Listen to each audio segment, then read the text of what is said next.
जय हिंद साथियों, कैसे हैं आप लोग। आई होप कि आप सभी लोग अच्छे होंगे। तो जैसा कि पता है कि हम लोग बिहार डीएलएड 2025 के एंट्रेंस एग्जामिनेशन का प्रिपरेशन कर रहे हैं और हम सीरीज कर रहे थे गणित के प्रीवियस ईयर क्वेश्चन का, जो कि आपके यूनिक पब्लिकेशन के बुक से कर रहे थे। कुछ पर्सनल रीजन की वजह से ये सीरीज बीच में रुक गया था। आज हम फिर से, इससे पहले हम 3 सेट करवा चुके हैं। 1 अप्रैल, 2 अप्रैल और 3 अप्रैल को पूछा हुआ क्वेश्चन 3 सेट जाके इस चैनल पे है, प्लेलिस्ट में जाकर आप प्रीवियस ईयर क्वेश्चन के सीरीज को देख सकते हैं। आज हम वीडियो में 5 अप्रैल 2024 को पूछे गए क्वेश्चन देखेंगे, पूरे 25 क्वेश्चन।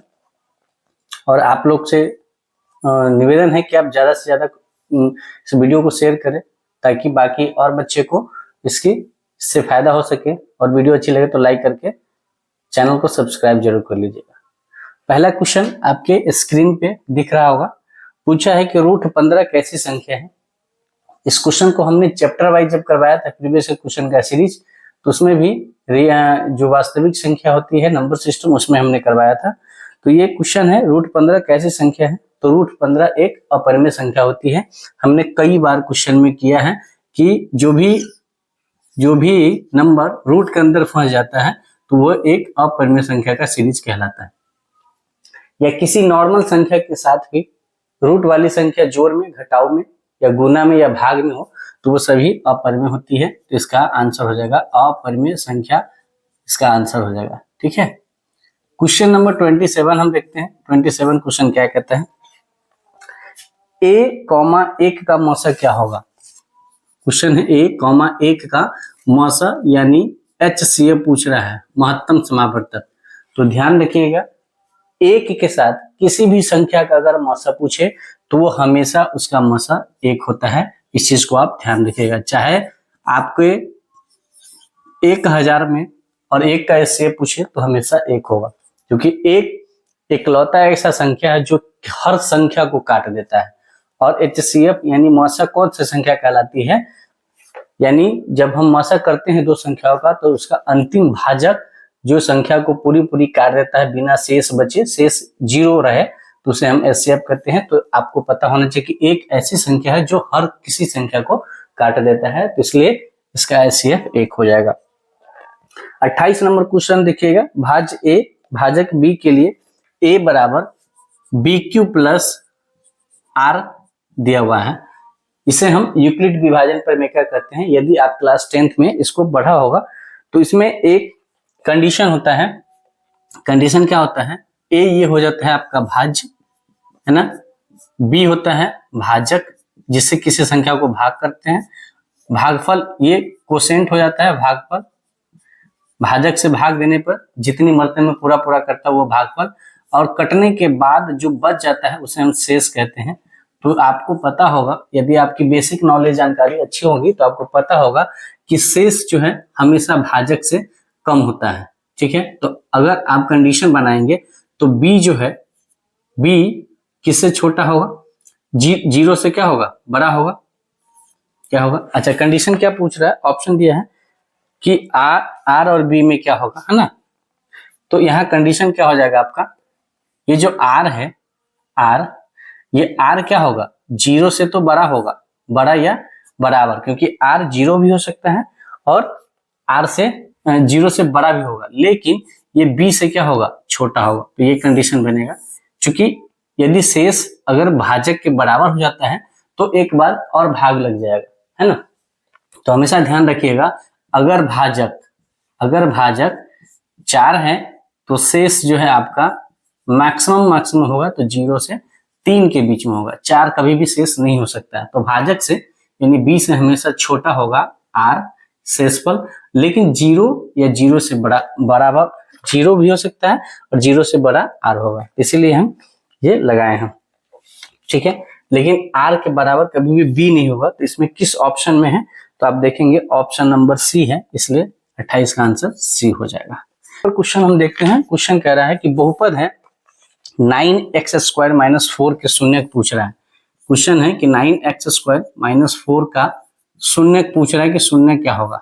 तो जब भी इस तरीके के क्वेश्चन देखिए, आपको देखने से तो लग रहा है कि ये द्विघात बहुपद का क्या है, फॉर्म है, लेकिन द्विघात बहुपद का जो बेसिक फॉर्म होता है वो ax² bx + c ये होता है, 3 टर्म में होता है ना।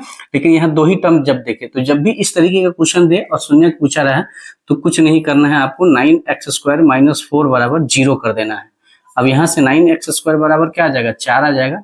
तो यहाँ से अगर x² की बात करें हम तो 4 इधर है और ये मल्टीप्लाई में 9 है तो ये भाग में चल जाएगा 9, और जब x का मान लिखेगा तो +-2 के साथ 4/9, यानी 4/9 पर जो रूट चढ़ेगा प्लस माइनस के साथ चढ़ेगा, तो x का मान हो जाएगा +-2/3, यानी x का 2 मान आएगा, एक आएगा 2/3 और एक आएगा -2/3।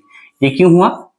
तो यदि आपने बहुपद का वीडियो नहीं देखा तो जाकर देखिए, हमने कई बार ये चीजें बताई हैं कि जब भी एक किसी सिंपल नंबर पे स्क्वायर रूट चढ़ता है तो वो एक आंसर देगा, लेकिन जब कोई वेरिएबल पर से स्क्वायर हट के सामने वाला पे चढ़ेगा स्क्वायर रूट तो वहां पे प्लस माइनस के साथ देगा। चूंकि x का मान वेरी करते रहता है तो -2/3 का भी स्क्वायर करेंगे तो ये 4/9 देगा, क्योंकि माइनस का मल्टीप्लीकेशन करते हैं तो माइनस माइनस क्या देता है, प्लस देता है। तो इस तरीके से इस क्वेश्चन को आप सॉल्व कर सकते हैं। अब हम चलेंगे अपने अगले क्वेश्चन की तरफ, है कि रैखिक समीकरण युग्म है, 2 समीकरण दिया हुआ है, 2 क्या है 2x - 3y -2 = 0, और दूसरा समीकरण है 4x - 4y और -5 = 0। अब इसको निरूपित करने के लिए रेखाएं कैसी होगी, तो आपको पता होगा कि इसके जब रैखिक समीकरण युग्म 2 रैखिक समीकरण युग्म देते हैं तो यहाँ पर हम a1/a2 निकालेंगे, फिर b1/b2 निकालेंगे, फिर c1/c2 निकालेंगे, और तीनों के बीच का जो कॉम्बिनेशन है वो क्या होता है। तो यहाँ पर a1/a2 क्या है, तो a हो गया आपका 2, a2 हो गया 4, b1 क्या है 3 और b2 है 4, ये y के साथ जो लगा है वो b हो गया, x के साथ लगा है वो a हो गया, और ये जो नंबर है वो आपका c पार्ट होता है। तो यहाँ देखेंगे तो ये दोनों आपस में बराबर नहीं है, तो इसको आगे देखने का मतलब ही नहीं है। यहाँ आ गया a1/a2 ≠ b1/b2, और आपने अगर वीडियो नहीं देखा है तो द्विचर वाले रैखिक समीकरण में हमने इन सभी के कि इनका ग्राफ कैसा होगा, ये रेखाएं कैसी होंगी, तो इसका आंसर आपको करना है कि a1/a2 ≠ b1/b2 जब होता है तो रेखाएं कैसी होती हैं, इसको आपको आंसर करना है।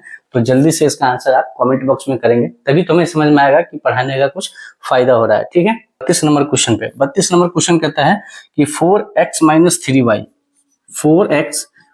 3y दिया है, एक समीकरण टाइप का कुछ व्यंजक दिया है।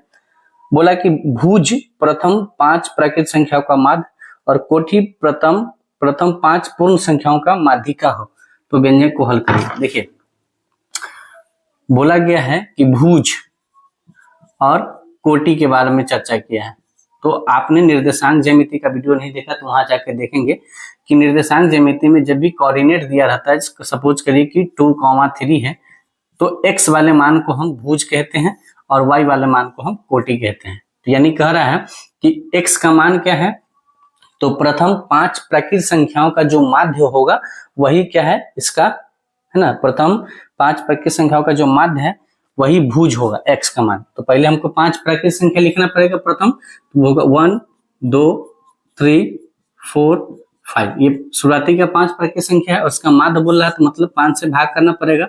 माध्य मतलब संख्याओं का योग बटे संख्याओं की संख्या।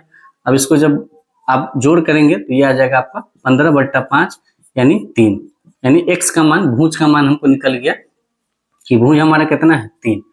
अब कोटि बोला है कि कोटि क्या होगा, तो प्रथम 5 पूर्ण संख्याओं का माध्यिका। तो पूर्ण संख्या शुरू होती है 0 से, तो 1 0 1 2 3 4, और जब ये डिक्रीजिंग और इंक्रीजिंग ऑर्डर में हो, यानी आरोही या बढ़ते क्रम में हो, आरोही अवरोही क्रम में, तो माध्यिका निकालने के लिए हम क्या करते हैं, इसके बीचों बीच की संख्या माध्यिका हो जाती है। तो इसके बीच में ये 2 अंक इधर हटा दीजिए, 2 इधर, तो बीचों बीच की संख्या क्या है 2, तो माध्यिका होगी 2, यानी y का मान हो गया कोटि मतलब 2। अब हमको कुछ नहीं करना है, भुज यानी x का मान आ गया, y का मान आ गया, तो 4x - 3y में ये पुट कर देना है। तो 4 गुने x का मान हो गया 3 और 3 गुने y का मान हो गया 2, तो 4 3 हो गया 12, और 3 दूना हो गया 6, तो आंसर आपका क्या हो गया 6। तो 6 आपके किस ऑप्शन में है, तो आप देखेंगे ऑप्शन नंबर बी में आपका आंसर है 6, तो इसलिए इसका आंसर हो जाएगा ऑप्शन नंबर बी। 21 छात्रों का माध्य भार मतलब औसत कर रहा है 21 किग्रा है, उसमें से 21 किग्रा भार वाले छात्र को हटा दिया जाए तो उस छात्र को हटाने पर बने समूह का क्या होगा। तो देखिए, यदि माध्य की बात करें तो माध्य में हमने एक चीज बताया है कि माध्य में जितने किलो का मतलब बच्चे था और जितना उसका माध्य है उतना ही केजी का अगर बच्चा बाहर जाता है या अंदर आता है, तो बाहर जाता है तो उतना ही रहेगा और कम नहीं होगा। जैसे देखिए कह रहा है कि 21 छात्रों का है 21, यानी 21 को छात्र है और इसका जो है माध्य भार कितना है, तो ये भी है 21, ठीक है। और इसमें से एक छात्र है जो 21 किग्रा का है, वो चला गया, तो माध्य भार कितना होगा, तो अभी भी इसका जो माध्य भार होगा वो 21 ही होगा। कैसे होगा, तो देखिए अगर हम बोले कि 5 व्यक्ति है, सपोज करिए 5 व्यक्ति है ना, और पांचों का जो वजन है वो 30 केजी है ना, 30 केजी है पर व्यक्ति का, तो इसका माध्य कितना हो जाएगा, आप ध्यान दीजिएगा। तो आप कहिएगा 30 गुने 5, यानी 30 को जोड़ दीजिएगा और 5 से भाग करिएगा तो 30 होगा। अब पुनः कहेंगे कि इसमें से एक 30 केजी वाला जो आदमी है वो चला गया, तो अब कितना बचा, व्यक्ति तो 4 व्यक्ति बचा है ना, लेकिन अभी भी सबका भार कितना है, 30 ही है, तो अभी भी हम अगर इसका भार निकालेंगे तो क्या होगा, मध्य भार 30 ही होगा। तो ध्यान रखिएगा कि यदि किसी समूह का जो माध्य है, जितना माध्य है और उतना ही केजी का या उतना ही उम्र का कोई बाहर जाता है या अंदर आता है, तो उसमें फर्क नहीं पड़ता है, तो इसलिए ध्यान रखिएगा इसका भी आंसर क्या हो जाएगा, 21 किग्रा ही होगा। ऑप्शन नंबर बी इसका आंसर हो जाएगा, ठीक है। 34 नंबर क्वेश्चन पे हम चलते हैं। यदि समीकरण y बराबर है ax प्लस 3 और कोष्ट में दिया है 4,19 दे दिया है, तो इसका हल क्या होगा, यानी x का मान दे दिया है 4 और y का मान दे दिया है 19। कुछ नहीं करना है, y के जगह पर 19 बैठा दीजिए और x के जगह पर 4 बैठा दीजिए, है ना। क्या पूछ रहा है, अच्छा सही ax है ना, ax है, तो यहाँ ax है, तो a गुने 4 प्लस 3, तो यहाँ से जब सॉल्व करिएगा तो ये 19 हो जाएगा और यहाँ पर ये 3 इधर आ जाएगा माइनस में और ये 4a हो जाएगा, तो a का मान क्या हो जाएगा 16/4, तो आंसर हो जाएगा 4, इसका करेक्ट आंसर हो जाएगा। और 4 किस ऑप्शन में है, ऑप्शन नंबर बी में है, तो 34 का आंसर हो जाएगा ऑप्शन नंबर बी, ठीक है। उसके बाद 35 नंबर सवाल में हम चलते हैं। 35 नंबर सवाल कर रहा है कि एक पंखे का सूची मूल्य 1500 है। 35 नंबर क्वेश्चन कह रहा है कि एक पंखे का सूची मूल्य मतलब अंकित मूल्य यानी एमपी, मार्क प्राइस कितना है, तो 1500 रुपया है, कोई दिक्कत नहीं है।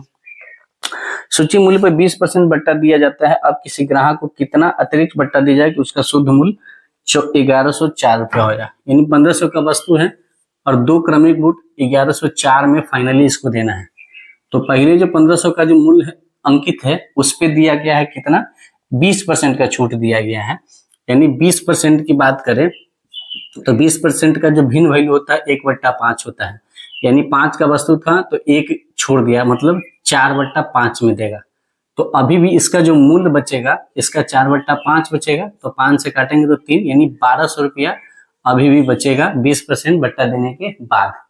अब 1200 से 1104 आना है, तो इसका मतलब कितने छूट दे चुका है ये, तो इसमें आप कहेंगे कि ये 96 रुपए का यहाँ से छूट दिया है, लेकिन कितना पर दिया है, तो ये 1200 पे दिया है।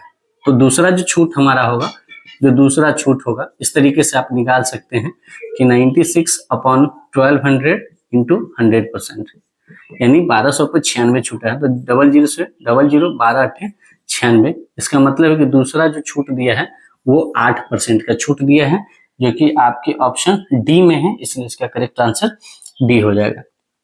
अब 35 के बाद हम 37 पे आते हैं। हमने बोला था कि इंस्टॉलमेंट का एक वीडियो लेके आएंगे जिसमें हम सारे इंस्टॉलमेंट का क्वेश्चन करवाएंगे, क्योंकि इंस्टॉलमेंट थोड़ा पेचीदा है, तो इंस्टॉलमेंट अगर अभी पढ़ते हैं आप तो एग्जाम आते आते उसको भूल जाइएगा। और इंस्टॉलमेंट ऐसा चैप्टर है जिससे एक क्वेश्चन आता ही आता है, तो एग्जाम के नजदीक या जो सही समय होगा उस समय हम इंस्टॉलमेंट का पूरा जो जितने भी क्वेश्चन अभी तक हुए जितने भी सीरीज सेट में वो सभी लेके आएंगे विथ कॉन्सेप्ट। तो अभी हम इंस्टॉलमेंट का क्वेश्चन हटाते हैं, क्योंकि इंस्टॉलमेंट का जब तक कॉन्सेप्ट नहीं बताएंगे क्वेश्चन बताने का कोई मतलब नहीं है। ठीक है, तो अब हम चलेंगे क्वेश्चन नंबर 37 पे। क्वेश्चन है बिंदु 4, ए बिंदु है 4,5 और दूसरा बिंदु है 6,5। ठीक है, और बताया गया कि बिंदु को मिलाने वाली रेखा का मध्य बिंदु। तो जब भी मध्य बिंदु का हम फॉर्मूला बताया है कि x निकालना हो तो x1 प्लस x2/2 और y बराबर हो जाएगा y1 प्लस y2/2। तो x1 कितना होगा 4, तो 4 प्लस x2 हो जाएगा 6/2 और y1 हो जाएगा 5 प्लस 5/2। तो यहाँ से 10/2 आएगा तो 5 और यहाँ से भी 10/2 आएगा तो 5। तो इसका मतलब मध्य बिंदु का जो निर्देशांक होगा 5,5 हो जाएगा। ऑप्शन नंबर इसका बी करेक्ट आंसर हो जाएगा। 38 नंबर क्वेश्चन पे हम चलेंगे। 38 नंबर क्वेश्चन कहता है कि रेखाखंड ए और बी का निर्देशांक दिया है, मध्य बिंदु का निर्देशांक दिया है, तो बी का मान पूछ रहा है। यानी एक बिंदु है ए जिसका निर्देशांक है -3, बी और बी का निर्देशांक है आपका 1 + 1, b+4 और उसके जो मध्य बिंदु है उसका निर्देशांक दे दिया है, ये मिड पॉइंट है एम से मान लेते हैं, इसका दे दिया है -1, 1। ठीक है, तो बी का मान पूछ रहा है। तो किसी भी एक पर अगर आप मान आप बैठाइएगा तो मध्य बिंदु का जो निर्देशांक है, चूंकि x का मान है तो y का हमको पता करना है, तो डायरेक्ट हम y का ही मान निकालते हैं। तो y बराबर होता है y1 प्लस y2/2। y का मान यहाँ से 1 है और यहाँ से y1 हो जाएगा b प्लस b+4/2। तो यहाँ से क्रॉस मल्टीप्लिकेशन करेंगे तो 2 एकम 2 और b भी 2b+4। अब यहाँ से 4 इधर आ जाएगा तो -4 और 2b, तो यहाँ से आ जाएगा -2 बराबर 2b, तो b का मान हो जाएगा -2/2 यानी आंसर हो जाएगा -1। तो b का मान हो जाएगा -1, ऑप्शन नंबर सी में करेक्ट आंसर। 39 नंबर क्वेश्चन कहता है कि किसी पृष्ठ के किनारे क्या होती है, तो पृष्ठ का किनारा क्या होता है, एक रेखा ही तो होता है। कोई भी अगर हम फिगर बनाते हैं तो वो रेखे के निर्माण कहीं बनाते हैं ना। जैसे अगर ये इस तरीके का घनाभ है तो घनाभ में जो किनारा है वो तो रेखा का ही कमाल है, तो रेखा ही होता है। किसी पृष्ठ का जो किनारा होता है वो रेखा होता है। ठीक है, कि उस वृत्त का व्यास क्या होगा जिसका क्षेत्रफल 24 सेंटीमीटर और 7 सेंटीमीटर त्रिज्या वाले दो वृत्तों के क्षेत्रफल के बराबर है ना। तो वृत्त का क्षेत्रफल था πr², नहीं पता है इस वृत्त का, लेकिन दूसरा जो दो वृत्त है, एक का वृत्त हम मान लेते हैं πr1² प्लस दूसरे का होता है πr2²। तो इसका वृत्त का व्यास पूछा है, तो आपको पता है यहाँ से देखेंगे तो पाई तीनों में है, तो यहाँ भी पाई कॉमन आएगा तो हम πr² और यहाँ से पाई कॉमन लेंगे तो r1² प्लस r2²। यहाँ से पाई काट देंगे, ये r² हो गया और r1 है यहाँ पर, एक का है 24 सेंटीमीटर, एक का है 7, तो 24 का स्क्वायर कर देंगे और एक 7 का स्क्वायर कर देंगे, तो ये r² हो गया और 24 का होता है 476 और ये हो गया आपका 49। तो कुल मिला के r² बराबर हो जाएगा आपका 500 कितना 576 होता है 24 का, तो ये हो गया 625। तो r बराबर हो गया आपका क्या, तो 25 हो गया आपका। ठीक है, तो r अगर 25 हो गया तो व्यास पूछा है, तो व्यास d होता है और d होता है 2 गुने r, यानी 25 2 गुने 25 बराबर हो गया 50 सेंटीमीटर। तो उस जो वृत्त का जो उस वृत्त का जो व्यास होगा वो होगा 50 सेंटीमीटर, ऑप्शन नंबर डी हो जाएगा। 41 नंबर क्वेश्चन है, ज्योमेट्री का क्वेश्चन है। क्वेश्चन का है ये है आपका 4x, ये है आपका 2x और ये है आपका 3x, ये ज्योमेट्री है और त्रिभुज है। बोल रहा कि x का मान बताइए, तो आपको पता होना चाहिए कि त्रिभुज के तीनों भुजाओं का जो योग है यानी 4x plus 2x plus 3x, इन तीनों को जब हम जोड़ेंगे तो 180 डिग्री के बराबर होगा। तो 4 2 7, 4 2 6 और 3 9x बराबर होगा 180 डिग्री, तो x बराबर होगा 180/9 यानी 20 डिग्री। तो x का मान कितना हो जाएगा 20 हो जाएगा। ऑप्शन नंबर कितने हैं, तो ऑप्शन नंबर आपके इसमें है बी में, बी इसका। तो आप लोग शेयर जरूर करिएगा और चैनल को सब्सक्राइब करके लाइक कर दीजिएगा वीडियो को अच्छी लगे तो, क्योंकि बहुत मेहनत लगता है। 42 1 लीटर कितने घन सेंटीमीटर के बराबर होता है? तो 1 लीटर जो है 1000 घन सेंटीमीटर के बराबर होता है। ऑप्शन नंबर इसमें है, तो ऑप्शन नंबर आपके सी में है। वर्ग का क्षेत्रफल जो 8 सेंटीमीटर त्रिज्या के एक वृत्त में अंकित किया जा सकता है।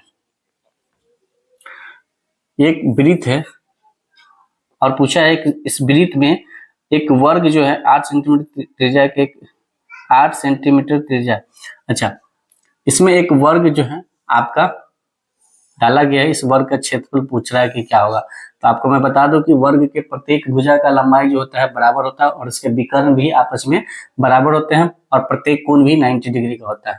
तो यहाँ से आपको बता दें ये वृत्त का केंद्र है और केंद्र से परिधि को मिलाने वाली जो रेखा होती है वो उसका त्रिज्या कहलाता है, यानी आर कहलाता है। और आर इसका दिया है कि ये 8 सेंटीमीटर है, ठीक है, त्रिज्या के 8 सेंटीमीटर त्रिज्या है। तो आप बताइए कि त्रिज्या के इस छोर से यहाँ छोर, जो वृत्त का जो वर्ग का क्या हो जाएगा, विकर्ण हो जाएगा, वो वर्ग का विकर्ण कितना हो जाएगा, वर्ग का विकर्ण कितना हो जाएगा, तो आप कह सकते हैं कि 2 गुने त्रिज्या हो जाएगा, क्योंकि एक त्रिज्या यहाँ से यहाँ है और एक त्रिज्या यहाँ, और दो त्रिज्याओं के मिलने से आपका वृत्त का व्यास बनता है। तो व्यास ये टोटल 16 सेंटीमीटर हो जाएगा। तो वर्ग का विकर्ण होता है √2 गुने भुजा और इसका मान है कितना, 16 सेंटीमीटर। तो भुजा का मान कितना हो जाएगा आप बताइए।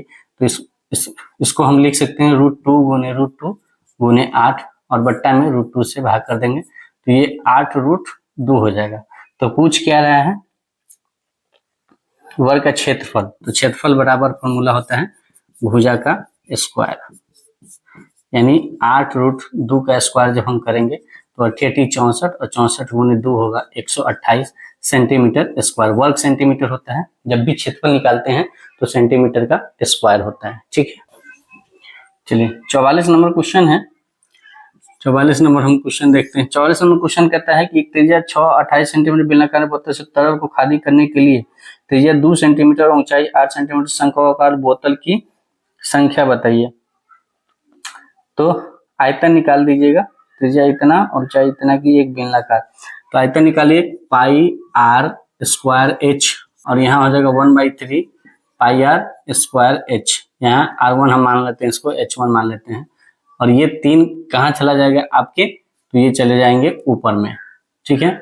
तो पाई से पाई कट गया और यहाँ R कितना है, तो ऊपर में बेलनाकार वाला में R है 6, तो 6 गुने 6 और H है आपका 10 और नीचे है आपका कितना 2 गुने 2 और 3.6 और नीचे ऊपर में 3 चला गया, ये ऊपर चला गया। तो काटेंगे तो 2 तिया 6 2 तिया 6, यहाँ से 3 से काटेंगे 1.2 में और 3 से काटेंगे 0.4 में, ये ऊपर चला गया तो एक और 10 चला गया, तो ये दोनों कट जाएगा 10 4 से 25 बार में, तो 25 दिया कितना हो गया 75। तो टोटल 75 बोतल बनेगा, जो कि आपके ऑप्शन सी में है। 45 नंबर क्वेश्चन पे चलते हैं। 45 नंबर क्वेश्चन आपके माध्य निकालना है। माध्य दिया है 6 और वर्ग अंतराल दिया है, ठीक है, वर्ग दिया है आपके, तो यहाँ से आप निकालेंगे वर्ग है।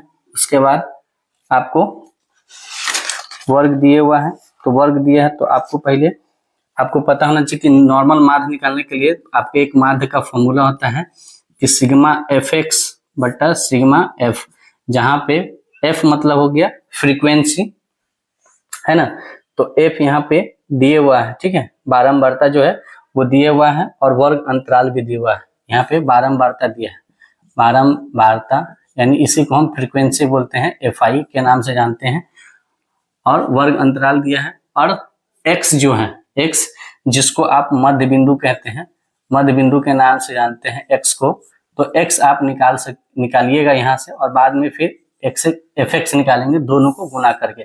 तो वर्ग दिया है 1 से 3, उसके बाद दिया है 3 से 5, उसके बाद 5 से 7 और चौथा दिया है 7 से 9 और बारंबारता में दिए हैं 3 2 1 और यहाँ डैश है, इसी को निकालना है। तब यहाँ से x निकालेंगे तो मध्य बिंदु निकालने के लिए इन दोनों को हम जोड़ के और आधा करते हैं, तो 3 1 4 का आधा हो गया 2 5 3 8 का आधा हो गया 4, 7 5 12 का आधा हो गया 6 और 9 7 16 का आधा हो गया 8। और एफ एक्स निकालने के लिए एफ इंटू एक्स करना पड़ता है, तो 3 दूना ये 6 हो गया, 4 दूना 8 हो गया, 6 हो गया, और यहाँ पर मान लीजिए एक्स, तो ये 8 प्लस एक्स हो गया।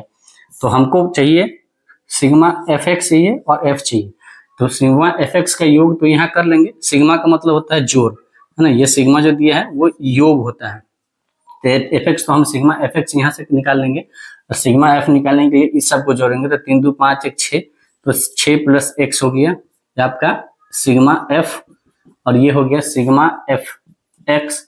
लेकिन जब यहाँ पे हम करेंगे तो 8 इंटू एक्स 8 एक्स आ जाएगा, तो जब इसको जोड़ेंगे तो 20 प्लस 8 एक्स आ जाएगा, ठीक है। तब यहाँ पर माध्य बराबर 6 दिया है, और यहाँ पर सिग्मा एफ एक्स हो जाएगा 20 प्लस 8 एक्स, और बट्टा हो जाएगा 6 प्लस एक्स। जब क्रॉस मल्टीप्लिकेशन हो गया तो 36 प्लस 6 एक्स बराबर हो जाएगा 20 प्लस 8 एक्स। तो x वाले को एक जगह ले जाते हैं, तो इधर हो जाएगा 8x माइनस 6x, और इधर हो जाएगा 36 माइनस 20, तो ये हो जाएगा 16, और ये हो जाएगा 2x। तो x बराबर हो जाएगा 16 बट्टा 2 यानी 8। तो x का मान कितना हो गया आपका 8 हो गया। 8 किस ऑप्शन में है, तो ऑप्शन नंबर बी इसका करेक्ट आंसर हो जाएगा। वीडियो अच्छी लगे तो लाइक जरूर कर दीजिएगा। ये 46 में है, चरमान दे दिए है, बारंबारता दे दिए है, और आपसे माध्यक पूछा है। माध्यक, माध्यम माध्यक को ही कहा जाता है, ठीक है, माध्यक। तो ध्यान रखिएगा कि चरमान और बारंबारता दिया, तो पहले संचयी बारंबारता आपको निकालना पड़ेगा। संचयी बारंबारता निकालने के लिए आप क्या करते हैं, पहले 1 लिखेंगे, फिर इन दोनों को जोड़ेंगे तो 2 1 3 होगा, फिर 3 और 3 हो जाएगा 6, और 6 2 हो जाएगा 8। ये आपका हो गया संचयी बारंबारता। इसके बाद बारंबारता को आप जोड़ लेंगे, कुल जो है आपका कुल बारंबारता कितना हो गया, तो कुल बारंबारता आपका हो गया 8, ठीक है। अब जो ये 8 हो गया ये आपका n हो जाएगा, और आपको अगर माध्यक चाहिए तो n/2 करेंगे, तो 8 बटा 2 करेंगे तो हम 4 हो गया, यानी 4 से 12 जो भी होगा संचयी बारंबारता में पहला अंक वही आपका माध्यक हो जाएगा। तो 4 से बड़ा तो 2 है, लेकिन 4 से जस्ट बाद कौन है 6, तो यही आपका जो है माध्यक हो जाएगा। तो आपके माध्यक क्या हो जाएंगे 6। तो जब भी इस तरीके के दिए रहे चरमान बारंबारता, तो पहले आप संचयी बारंबारता निकालेंगे, और संचयी बारंबारता निकालने के बाद बारंबारता को कुल योग करके उसका 2 से भाग करेंगे, और 2 से डिवाइड करने के बाद जितना आएगा उससे नेक्स्ट नंबर जो आपके संचयी बारंबारता में होंगे वही आपका माध्यक कहलाएगा, ठीक है। प्रथम एन विषम प्राकृत संख्या का मान, इसका फॉर्मूला है सीधा, इसका आंसर हो जाएगा n। इसका फॉर्मूला डायरेक्ट है n। अब कैसे, तो प्रथम विषम प्राकृत तो गिनती की संख्या, और प्रथम विषम तो देखिए 1 3 5 और 7। आपको पता है कि सम और विषम दो अंक के गैप पे आता है, तो जब इसका आप माध्य करेंगे तो यहाँ देखिए इसको जोड़िए, तो n 7 और 5 12, 12 और 3 कितना हो गया 15 और 1 16। तो जब इस सभी को जोड़िएगा 16 को और 4 से भाग करिएगा तो कितना आ जाएगा 4 आ जाएगा। और ये है कितनी संख्या 4, तो जितनी संख्या का प्राकृत विषम शुरुआती विषम प्राकृत संख्या का जितनी संख्याओं का भी माध्यक है, तो वो बस जितनी संख्या कहेगा वही इसका आंसर हो जाएगा, ठीक है। तो इसका आंसर हो जाएगा ऑप्शन नंबर सी 48 48 49 50। ये सभी हमने त्रिकोणमिति वाले वीडियो में सभी क्वेश्चन को करवाया है, तो ये तीनों क्वेश्चन आप उसमें जाके देख सकते हैं त्रिकोणमिति वाले वीडियो, क्योंकि एक ही क्वेश्चन को बार बार करवाने का कोई मतलब नहीं है, वीडियो का लेंथ लंबा हो जाएगा। तो ये वीडियो आपको कैसा लगा, इस वीडियो के बारे में आप कमेंट नीचे करना नहीं भूलिएगा। मिलते हैं नए वीडियो में आपके नए सेट के साथ, तब तक के लिए आप स्वस्थ रहिए, मस्त रहिए और अपने पढ़ाई में व्यस्त रहिए। थैंक यू सो मच, जय हिंद।